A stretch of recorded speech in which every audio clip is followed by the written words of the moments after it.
Graça e a paz, irmãos. Eu convido você à leitura do texto bíblico em Colossenses, capítulo 1, versículos 21 e versículo 22, que nos dizem assim: E a vós outros também, que outrora éreis estranhos e inimigos do entendimento pelas vossas obras malignas, agora, porém, vos reconciliou no corpo da sua carne, mediante a sua morte, para apresentar-vos perante ele santos, inculpáveis e irrepreensíveis. Irmãos, hoje em dia nós vivemos num mundo globalizado. Cada dia que passa nós percebemos o como situações e decisões que acontecem longe de nós, em outros países, acaba afetando também o nosso viver.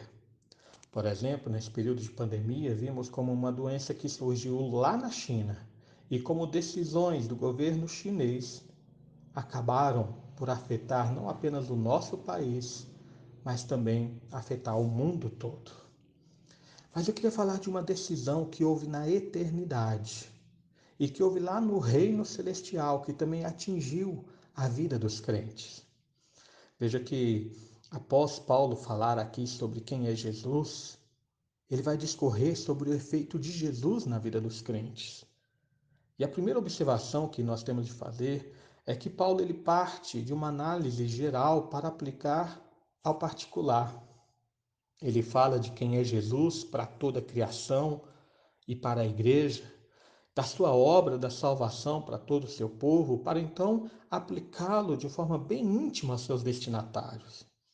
E é assim, irmãos, que nós devemos fazer constantemente ao lermos a palavra de Deus, ao vislumbrarmos sobre as doutrinas bíblicas, sobre a obra de Deus. Nós sempre devemos ser levados a meditar o como tudo isso que aconteceu nos afeta e nos influencia na nossa vida hoje. Como dizia um professor meu no seminário, como é que isso afeta o preço da batatinha ali na feira?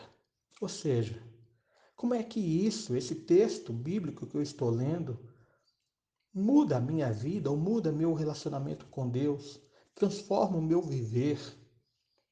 Primeiramente, irmãos, Paulo nos faz reconhecer aqui como era a nossa vida antes de sermos alcançados por Cristo. Veja que ele fala que outrora éramos estranhos e inimigos. Ele está falando dos crentes de Colossos, mas também aplica a nós. Paulo aqui realça qual era esse relacionamento que tínhamos com Deus antes do encontro, de sermos encontrados por Cristo. Ser estranho aqui nos liga àquilo que Jesus falou acerca, por exemplo, dos falsos profetas que se enganavam achando que mereciam o céu. Lá em Mateus capítulo 7, versículos 21 a 23, nos fala que naquele último dia eles se chegarão a Deus dizendo: Senhor, em teu nome nós profetizamos, em teu nome nós curamos, em teu nome fizemos sinais e milagres, etc. Mas a resposta de Jesus será: nunca vos conheci. E veja que essa é a mesma expressão que Jesus usa quando ele conta a parábola das 10 virgens, acerca daquelas 5 virgens que eram nécias e que, após a porta fechar, elas batem na porta tentando entrar ali na alegria do noivo, mas a resposta do noivo é o mesmo: não vos conheço. Isso para nos mostrar, irmãos, que só entra no reino de Deus quem é conhecido por Ele, quem possui um relacionamento com o Pai, a quem foi realmente reconciliado com Ele, como a gente viu, por exemplo, na meditação de ontem, e também o nosso versículo 22 vai demonstrar. Mas Paulo fala que além de que éramos estranhos, nós éramos também inimigos.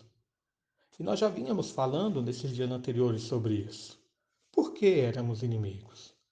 Por causa do pecado. Como ele coloca aqui, inimigos no entendimento pelas vossas obras malignas. De fato, irmãos, o que Paulo quer mostrar é que não existe comunhão possível com Deus para quem se relaciona com o pecado. A alienação do homem com Deus segue-se à sua inimizade. O pecado é a condição natural de todo homem. Mas com Cristo, que ele vai mostrar aqui no versículo 22, houve uma mudança completa, uma mudança real. Ele fala: agora, porém, vos reconciliou no corpo da sua carne. Através da morte de Jesus, na sua carne, houve reconciliação de um povo com Deus. Veja, não havia outra forma. A ofensa era grave e o preço a ser pago tinha que ser alto. Como mencionamos ontem, em 1 Pedro, no capítulo 2, o apóstolo Pedro fala que não fomos comprados mediante coisas corruptíveis, como prata ou como ouro, mas mediante o sangue puro do Cordeiro. Paulo também nos fala em Romanos capítulo 5, versículo 20, que onde abundou o pecado, superabundou a graça. O amor de Jesus se demonstra não quando nós ganhamos um carro, quando nós melhoramos o nosso emprego, quando compramos um apartamento, quando deixamos a enfermidade, passamos a ter saúde. O verdadeiro amor de Cristo se demonstra lá na cruz, como ele mesmo falou aos seus discípulos em João 15:13. Ninguém tem maior amor do que este, de dar a própria vida em favor dos seus amigos. Assim, irmãos, vejam que o que Paulo quer colocar aqui é que há um propósito na morte de Jesus. O primeiro propósito é o propósito de reconciliação. Ele vos reconciliou no corpo da sua carne. Mas há um segundo propósito, ele fala, para apresentar-vos perante ele, santos, inculpáveis e irrepreensíveis. Além do propósito na mudança do relacionamento com Deus, há um propósito também de transformação da nossa vida. Nós que éramos estranhos, fomos agora feitos filhos de Deus. E nós que éramos inimigos por causa do pecado, inimigos por causa da imundícia do pecado em nós, agora somos transformados em santos, inculpáveis e irrepreensíveis. A salvação muda o relacionamento. A salvação muda a nossa vida para vivermos agora da forma que agrada a Deus. Isso é o que nós veremos posteriormente no versículo 23 em diante. De fato, a grande mudança que Jesus veio promover na vida do seu povo é fazer com que aqueles que nasceram sob domínio do pecado, como filhos da ira, fossem agora reconciliados com Deus, feitos filhos de Deus e agora fossem feitos servos da justiça, santos, perfeitos como é perfeito o Pai Celestial. Amém. Oremos, irmãos. Pai amado, agradecemos por tua obra em nossa vida, pelo teu amor para conosco. Agradecemos por tua misericórdia que nos alcançou, pela tua bondade, Senhor, que se manifestou em nossa salvação.